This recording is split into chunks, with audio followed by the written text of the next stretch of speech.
Bismillahirrahmanirrahim.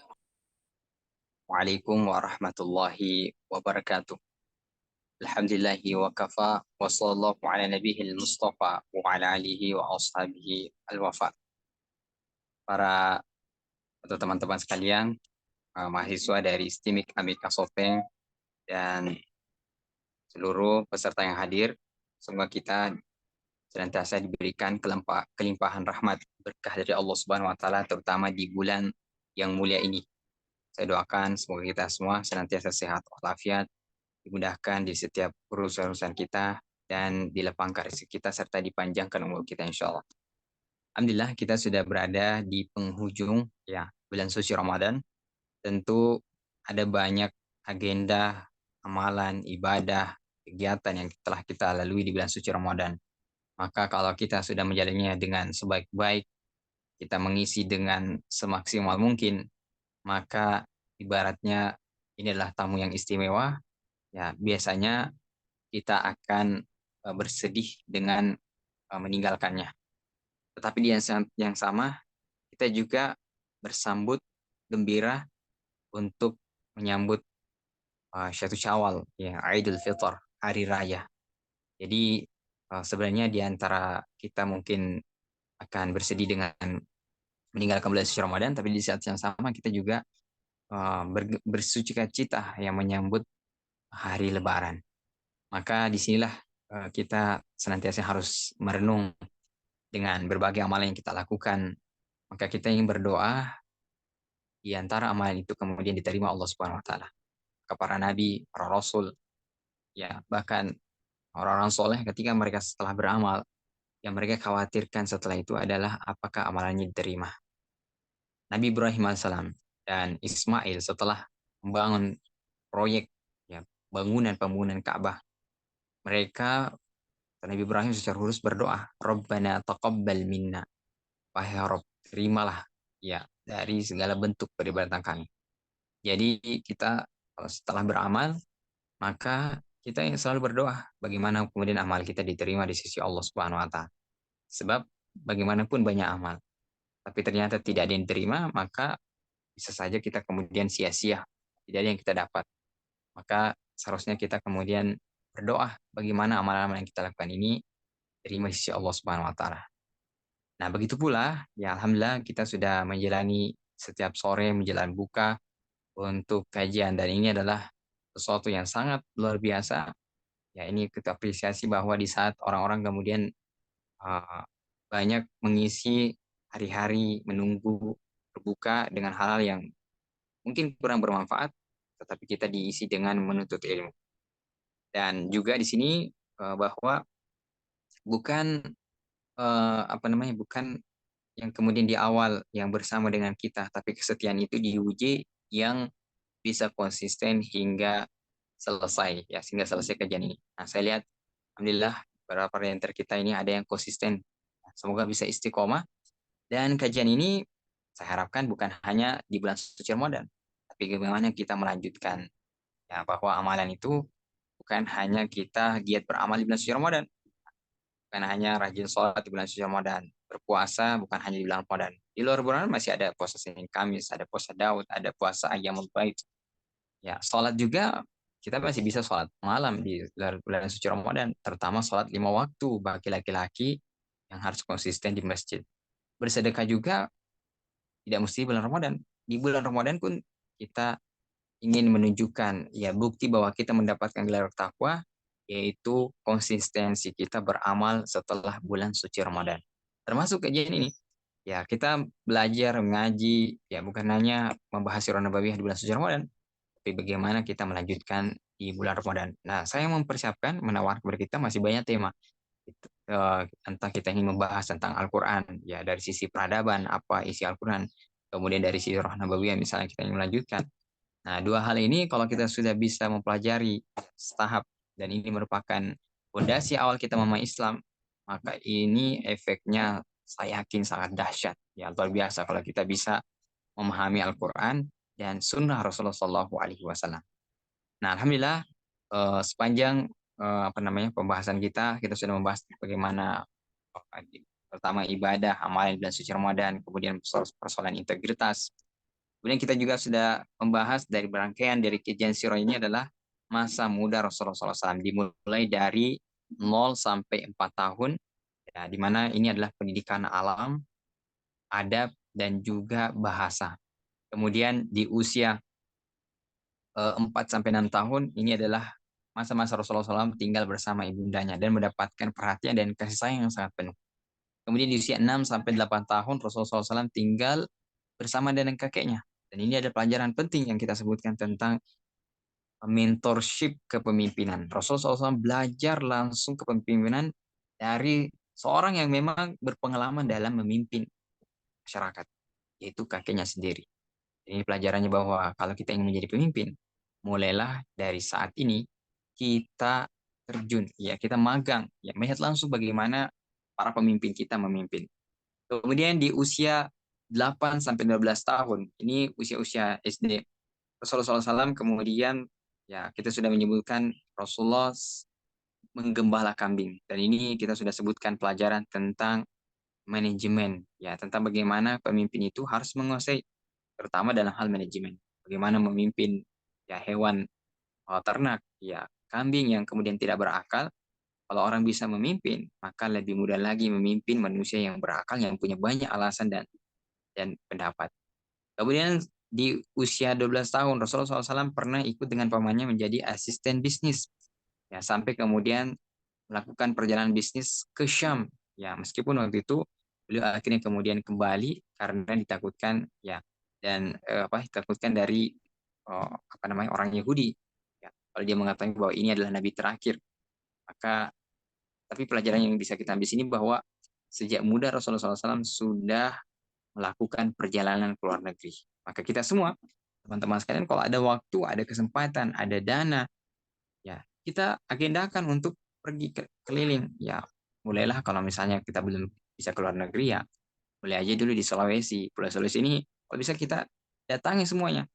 Nah, kita datangi bukan untuk hanya untuk foto-foto, selfie, tapi bagaimana kita belajar dari pengalaman umat manusia. Di sana mungkin ada pelajaran yang berharga. Ya, Anzuru kaifa kana aqibatul mukazzibin. Lihatlah bagaimana akibat ya dari sejarah umat-umat terdahulu, baik baik yang kemudian umat yang uh, beradab, umat yang kemudian generasinya soleh, maupun yang kemudian mendustakan agama Allah, kemudian mereka mendapatkan balasan dari mereka ingkar terhadap janji Allah Subhanahu wa taala. Ini pelajaran semua bagi kita. Kemudian juga di usia 15 tahun, Rasulullah SAW ikut namanya Perang Fijar. Ini kita belajar tentang bagaimana membangun ketahanan fisik sekaligus mentalitas keberanian. Ya, jadi Rasulullah SAW dibangun jiwa kesatrianya. Jadi kalau kita bisa sampai level ini, ya kita terbangun jiwa kesatria kita, maka ini itu akan dahsyat. Ya, ini adalah persiapan bagi seorang pemimpin. Kemudian di usia 20 tahun Rasulullah SAW ikut yang namanya perjanjian Hilful Fudul. Dalam perjanjian ini Rasulullah SAW belajar bagaimana berinteraksi, bagaimana bekerja sama dengan pihak lain, dengan masyarakat untuk menyelesaikan masalah yang terjadi dalam masyarakat. Nah, ini pelajarannya tentang pentingnya namanya berorganisasi, pentingnya kita interaksi sosial. Jadi kalau kita ingin menjadi orang yang produktif, orang yang berperan di kemudian hari, maka mulai hari ini kita jangan mager, ya, jangan malas gerak, jangan orang yang jadi orang yang pasif, ya, jangan jadi orang yang hanya soleh untuk dirinya sendiri. Tapi bagaimana kita berdaya, bagaimana kita bisa mempengaruhi dan berbuat baik kepada seluruh umat manusia. Kemudian di usia 20 tahun ini pula Rasulullah SAW mencapai kematangan fisik. Ya, fisik Rasulullah SAW ya mulai dari wajah, kemudian perawakan, akhlak itu sempurna. Ya, maka pastikan kalau kita sudah menginjak di usia ini, maka pastikan kita juga mendapatkan kematangan dari sisi fisik. Kemudian bukan hanya fisik. Di usia 25 tahun, Rasulullah SAW mencapai kematangan dari sisi finansial. Dan ini dibuktikan Rasulullah SAW kemudian beranjak ke tahap selanjutnya. Beliau menjadi pemimpin keluarga. Beliau akhirnya menikah dengan Khadijah. Dan dalam pernikahan ini, terdapat kaidah life mindset dalam hidup kita, kaidah kehidupan, bahwa beginilah cara kita sebagai laki-laki ketika ingin kemudian menentukan kriteria bagi seorang perempuan. Begitu pula sebaliknya, seorang perempuan bagaimana kemudian menentukan kriteria untuk calon pendamping hidupnya. Dan kalau kita bisa sampai pada tahap ini, maka insya Allah kita akan menjadi orang yang berdaya, bukan hanya pemimpin dalam masyarakat, tapi juga sukses memimpin keluarga ya di usia 25 tahun. Dan bahkan kita mengatakan Rasulullah SAW mencapai kematangan finansial. Dibuktikan dengan maharnya Rasulullah SAW yang kalau kita mau konversi kita hari ini, misalnya banyak kemudian orang yang kemudian mundur. Kemudian di usia 35 tahun, ya Rasulullah SAW kemudian menghadapi suatu peristiwa peletakan Hajar Aswad. Dan inilah kemudian Rasulullah SAW mendapatkan reputasi sosial. Ya, beliau kemudian dipercaya ya oleh kaumnya. Kemudian Rasulullah SAW mendapat eh, kepercayaan menjadi pemimpin masyarakat. Ya, beliau akhirnya kemudian memimpin peletakan Hajar Aswad dan ini adalah hal yang sangat vital ya bagi orang-orang Quraisy pada saat itu. Maka sebisa mungkin kita juga ya di usia seperti ini 35 tahun kita kemudian diakui di tengah masyarakat kita memang orang yang alamin, orang yang jujur, orang yang punya integritas, orang yang punya reputasi yang sangat tinggi, maka ini adalah persiapan yang terbaik untuk kita menjadi pemimpin. Nah, hari ini kita akan lanjutkan ketika Rasulullah SAW berusia 37 tahun sampai 40 tahun beliau kemudian disebutkan suka naik ke Gua Hira. Nah, tadi Rasulullah SAW ketika mencapai usia 30 tahun, beliau sudah sukses dalam bisnis, beliau sudah punya keluarga, ya, punya anak, ya. Kemudian beliau juga sudah diakui sebagai pemimpin masyarakat. Ya, ibaratnya kalau kita hari ini, apalagi yang kurang? Ya, tapi bagi Rasulullah SAW, ternyata masih ada yang kurang. Apa yang kurang? Rasulullah SAW ingin mengubah, ya, melihat kondisi masyarakatnya yang jahiliyah, tapi beliau nggak tahu, ya, bagaimana caranya. Ya, beliau tidak punya guru, beliau tidak bisa membaca, ya. Maka disinilah kemudian Rasulullah SAW naik ke Gua Hira. Ya, jadi ini pelajarannya bahwa sebenarnya pada saat ini Rasulullah punya yang disebut kita dengan keresahan. Ya, maka hari ini bagaimana kita juga mulai memikirkan, ya, maka kita ini sekali lagi kalau kita belajar dari Sirah Nabawi ya, kita ini jangan jadi orang biasa. Ya, orang yang hanya berpikir, ya yang penting keluarga saya sehat, keluarga saya kemudian terpenuhi kebutuhannya, anak-anak saya kemudian bisa sekolah, ya, yang nggak usah lah mikirin bagaimana kondisi umat, bagaimana kondisi bangsa, ya cukup keluarga saya. Ya, sekali lagi ini keliru. Rasulullah SAW mencontohkan kepada kita, beliau di usia 35 tahun, ya, atau di usia 37 tahun, beliau kemudian sudah mulai memikirkan umat. Dan inilah yang dikatakan, ya, pelajaran pertama yang kita bisa ambil oleh Syekh Asibai. Beliau mengatakan, awal manusia itu menjadi hebat ketika dia sudah mulai berpikir bukan tentang dirinya sendiri, tapi sudah berpikir tentang orang lain, berpikir tentang umat, berpikir tentang bangsanya. Masya Allah. Jadi kalau kita mau jadi orang hebat, mulailah ya kita eh, selesai dengan masalah pribadi kita. Nah, maka kita mulai kemudian berpikir bagaimana mensejahterakan, bagaimana kita berpikir berkontribusi terhadap umat. Rasulullah SAW naik ke Gua Hira, ya, disebutkan bertahanus, itu nggak ada, bukan karena diundang, tapi karena keinginan beliau sendiri. Ya, bahkan disebut kalau sekarang kita pergi ke sana, ke Mekah, Gua Hira itu kurang lebih ya eh, 5 sampai 7 kilo.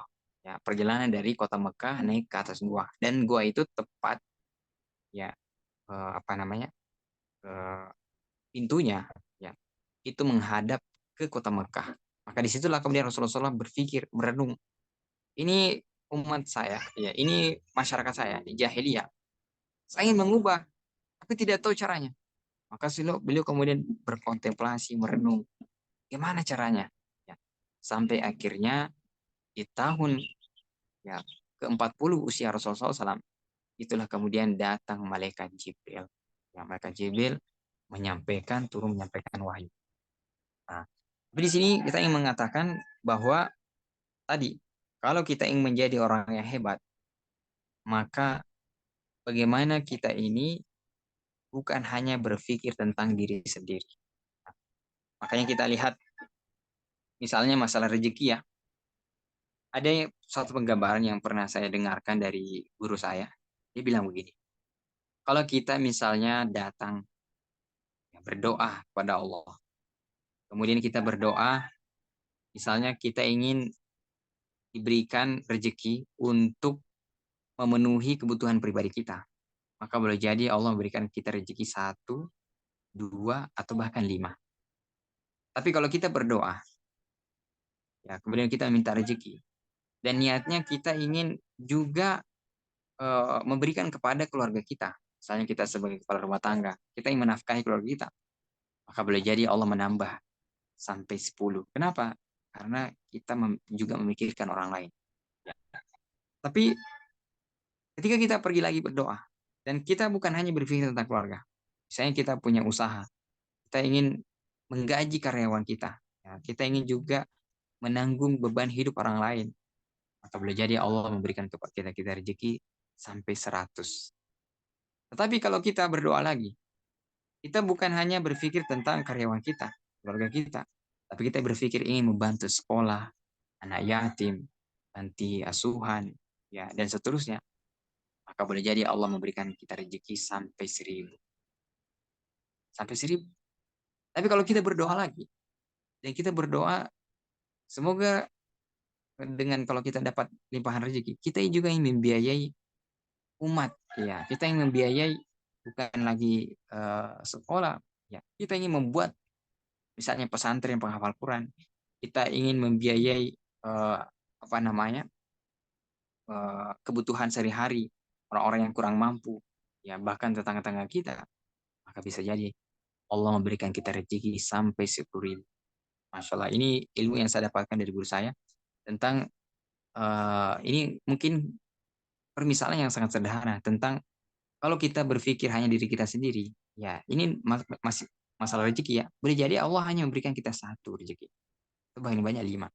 Tapi ternyata ketika kita sudah berpikir memberikan bukan hanya diri kita yang kita pikirkan, kita juga memikirkan membantu orang lain, sampai memikirkan umat, maka Allah bisa memberikan kita rezeki sampai 10.000. Nah, itulah yang saya sebut tadi. Ya, menurut Syekh Sibai bahwa kalau kita berpikir merenung bukan hanya diri kita, menyelesaikan solusi permasalahan diri kita. Ya, memang kita punya masalah pribadi, tapi kalau kita juga ingin memikirkan orang lain, kita ingin juga berdampak, ingin berkontribusi bagi orang lain, maka kita lah ya menjadi orang calon-calon yang menjadi orang yang hebat. Maka kita bisa belajar dari misalnya burung hudhud. Burung hudhud itu awalnya dia resah dengan adanya kemudian kezaliman, kemungkaran yang dia lihat di negeri Sabak. Ya, yaitu yang pertama mereka ya'budun syams, mereka menyembah matahari. Kemudian mereka kemudian dipimpin oleh seorang wanita, seorang ratu yang namanya Ratu Bilqis. Ternyata dari keresahan burung hudhud ini, akhirnya satu negeri Sabak akhirnya masuk Islam semuanya. Islam, Pak. Masya Allah. Ini kita belajar bahwa sekarang ini bukan lagi saatnya kita hanya berpikir untuk diri kita. Tapi mari ya kita buka cakrawala. Mari kita buka spektrum cara berpikir kita. Bagaimana bisa berdampak kepada orang lain. Begitu pula ketika kita belajar. Kita belajar bukan hanya untuk diri kita sendiri sebenarnya. Tapi ketika kita belajar, kita ingin mengangkat kebodohan dalam diri kita. Dan juga bagaimana kita mengangkat kebodohan untuk orang lain. Kita mengajar untuk orang lain. Maka ini harus menjadi visi kita bersama. Bahwa Rasulullah SAW di usia 37 sampai 40 tahun, hal yang paling mendasar adalah beliau memang berpikir, merenung, tapi bukan merenung masalah pribadi, tapi masalah umat. Ya, ini yang kita garis bawahi bahwa Ramadan ini ya juga mengajarkan kepada kita bahwa mari kita menjadi orang yang bertakwa. Dan orang yang bertakwa itu bukan hanya soleh untuk dirinya sendiri, tapi ketakwaannya itu juga dirasakan keluarganya, ya tetangganya, bahkan masyarakatnya, bahkan umat dan bangsanya. Maka kalau kita punya ruh semangat seperti ini, saya yakin ketika kita belajar, kita akan menjadi penemu. Dengan penemuan kita, itu bisa bermanfaat untuk umat manusia. Ya, kita ini ya jurusan komputer ya. Ya, kalau bisa kita ini inspirasi kita. Oh, saya sekarang berpikir bagaimana saya menulis karya ilmiah, menemukan penemuan bukan hanya untuk ya saya dapat ijazah sebagai syarat kelulusan, tapi bagaimana saya ingin sumbangsi kebermanfaat bagi umat manusia dan itu akan memboosting energi kita menjadi orang yang dahsyat, orang yang bermanfaat di masa-masa mendatang. Nah, lalu hal pelajaran yang berharga yang kita dapatkan di sini bahwa mari kita mulai resah dengan kondisi kita hari ini. Ya. Jadi kalau kita ingin berkontribusi, mulailah dengan keresahan. Kita resah melihat ada saudara kita, teman kita, keluarga kita yang belum sholat. Kita resah masih ada kemudian di antara saudara kita di bulan suci Ramadan yang kemudian belum berpuasa, tidak berpuasa, padahal dia sanggup. Ya. Kita mulai membangun keresahan. Di antara teman-teman kita masih ada yang tidak bisa mengaji, ya bahkan masih terbata-bata mengeja huruf hijaiyah. Maka dari keresahan itu, semoga menjadi awal petanda yang baik untuk kita bisa menemukan solusi di masa-masa mendatang. Nah, kemudian pelajaran selanjutnya adalah seorang pemimpin. Ya, sebelum memimpin, maka dia harus matang secara pemikiran, harus matang ilmunya. Ya, harus dimulai dengan ilmu dan bisa berpikir. Makanya pemimpin itu yang paling dituntut adalah dia bisa melahirkan gagasan, dia bisa melahirkan ide, atau bisa kita sebut pemimpin itu harus punya narasi. Ya. Maka inilah sebenarnya inspirasi mengapa Rasulullah SAW di tahun-tahun berikutnya setelah beliau diangkat jadi nabi, ya beliau menemukan gagasan, ya beliau menemukan strategi, beliau kemudian menjadi pemikir yang luar biasa dahsyat, ya. Dan pemikirannya itu kemudian menginspirasi sahabat, ya mulai dari strategi dalam hal bagaimana menyebarkan Islam, dakwah sembunyi, kemudian dakwah terbuka, bagaimana Rasulullah SAW ketika mengutus sahabatnya nanti kita akan jelaskan tentang bagaimana pertama kali hijrah ke Habasyah. Ya ini kan butuh pemikiran, ya renungan. Maka pemimpin itu harus kuat berpikir. Kenapa harus kuat berpikir? Supaya dia bisa menemukan solusi. Ya, memang solusi dari Allah Subhanahu wa taala. Tetapi usaha ikhtiar kita sebagai manusia harus ada. Ya, maka kita nanti akan lihat bagaimana pencapaian-pencapaian luar biasa Rasulullah SAW dalam membangun umat dimulai dari kematangan dalam hal berpikir. Maka kalau kita ingin matang dalam berpikir, mulailah dari keresahan kita. Maka saya ingin sebenarnya juga mengatakan bahwa mulai hari ini, mari kita mulai resah dulu. Dan kalau kita sudah mulai resah dengan kondisi orang-orang sekitar kita, kita resah dengan kondisi umat kita, bangsa kita, maka insya Allah kita akan semakin bisa menjadi orang yang berperan, menjadi orang yang berdampak, berkontribusi di masa-masa mendatang. Demikian yang bisa kita sampaikan, karena ini pertemuan penutup, atau kita pertanyaan dulu, nanti di akhir kita tutup dengan doa. Walau alam, ini menginspirasi kita, kajian tentang Surah Nabawiyah dari masa muda Rasulullah SAW 0 sampai 40 tahun. Kalau kita bisa ya, me, apa namanya, melengkapi, ya kita bisa kemudian mengikuti seluruh step, ya step-step, ya langkah-langkah dari kurikulum Rasulullah SAW dari 0 sampai 40 tahun ini, saya yakin kita akan menjadi orang yang luar biasa. Ya, kita akan menjadi orang yang dahsyat. Ya, demikian. Ya, kalau ada yang mau ditanyakan, silahkan tafadhol. Ya.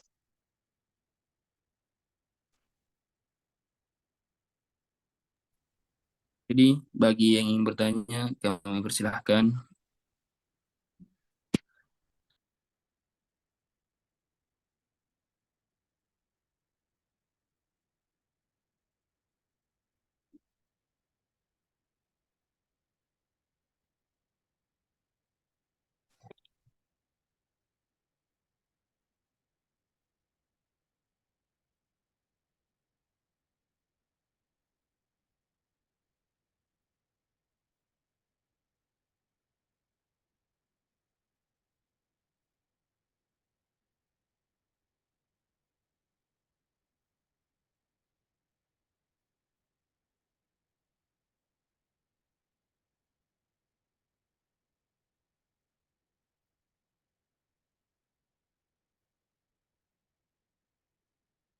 Oh ya, sudah ada pertanyaan itu?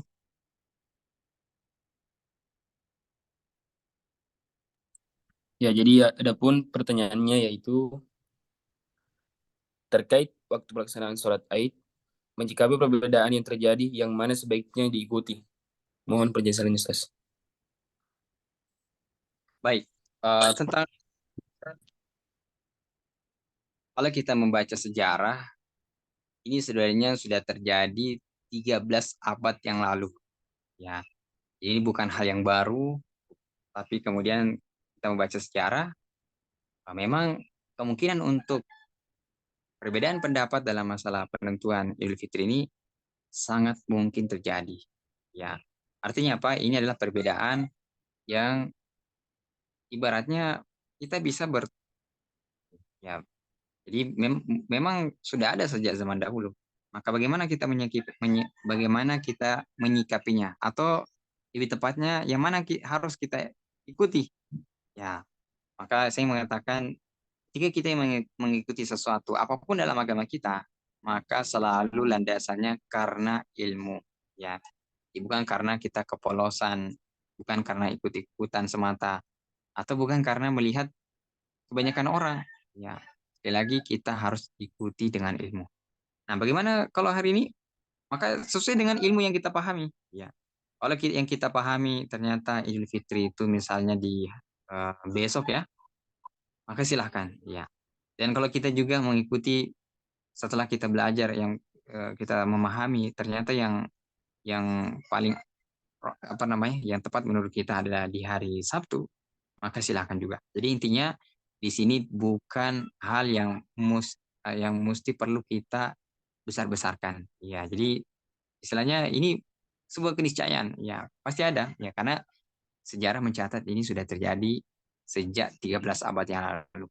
Ya, jadi metode hisab dengan metode ya. Ya. Jadi intinya tadi sesuai dengan ilmu yang kita pahami. Ya, jadi yang salah itu kalau kita ikut-ikutan. Ya, misalnya, oh karena besok ada lebih cepat Lebaran, bahkan mau dicari ada nggak yang hari Kamis? Nah itu salah. Jadi dia hanya ikut-ikutan.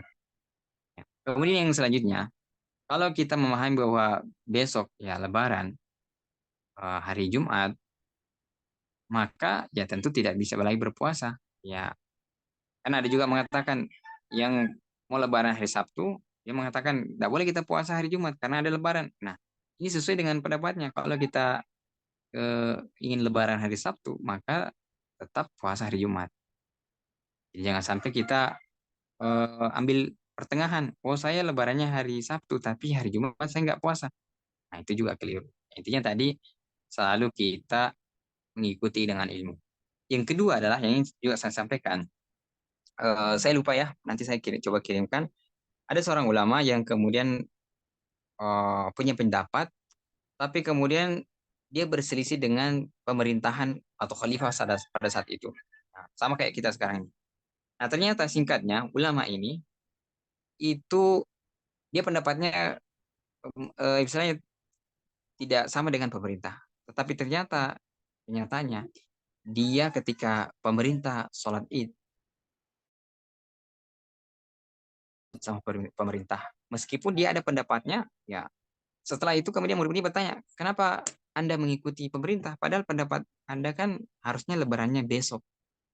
Maka apa kata ulama itu? Dia mengatakan persatuan itu lebih utama. Ya. Jadi ternyata pelajarannya di sini bahwa kalau kita ingin memahami tentang persatuan, ya ini lebih spesifik lagi. Harusnya kita melihat siapa yang lebih bisa menyatukan kita. Sebab personal aid ini yang ingin kita lihat sebenarnya persatuan. Meskipun kita punya pendapat yang kita yakini benar, ya, bahkan lebih roji, maka persatuan itu jauh lebih baik. Tetapi kalau memang ya kita tetap kekeh misalnya memilih pendapat kita, maka itu tidak mengapa juga. Ya, jadi intinya di sini tidak perlu, kalau menurut kami tidak perlu dibesar-besarkan. Bahkan nanti di tahun-tahun ke depan eh, pasti ada lagi perbedaan pendapat. Ya, saya ingin katakan juga kita sekarang ini harusnya diskusinya itu adalah bagaimana kita menemukan solusi, ya bagaimana kita mengkaji Al-Quran, ya, terutama Sirah Nabawiyah, dan kita bisa menemukan solusi untuk masalah yang lebih besar dari sekedar ikhtilaf perbedaan penentuan hari raya Idul. Jadi jangan sampai maksud saya energi kita ini habis hanya memperdebatkan hal yang memang sudah terjadi ya, sudah alami. Ya namanya juga perbedaan.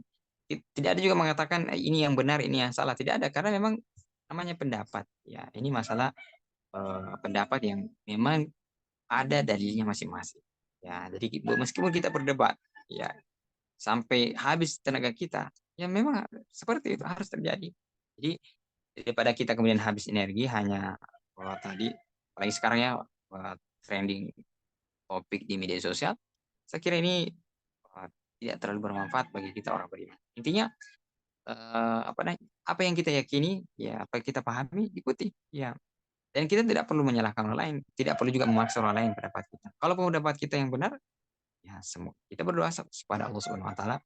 Yang intinya bagaimana ibadah kita diterima Allah Subhanahu Wa Taala. Justru saya menantang kita.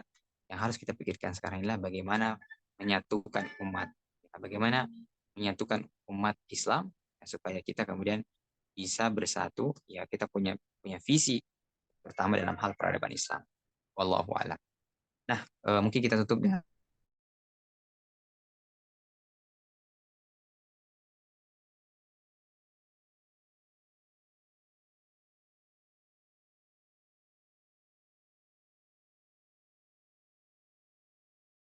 ya mujibud da'wat, ya qadil hajat, ya taqabbal a'maluna, ya, siyamana wa salatana wa zakatina wa fi sair a'malina. Ya Allah, ya terimalah segala amalan kita dan semoga kita semua bisa menjadi orang-orang yang istiqomah ya di jalan Allah Subhanahu wa taala. Rabbana atina fid dunya hasanah wa fil akhirati hasanah wa qina adzabannar. Wassalamualaikum warahmatullahi wabarakatuh.